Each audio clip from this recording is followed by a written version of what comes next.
সব সত্যিটা এদের সামনে বলো।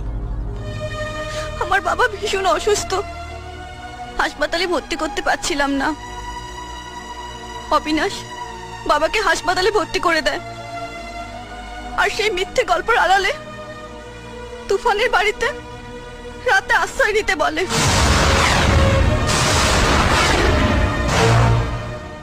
আমি মাঝরাতে বাড়িতে গিয়ে শাড়ি ব্লাউজ ছেড়ে থানায় গিয়ে দিয়ে আসি।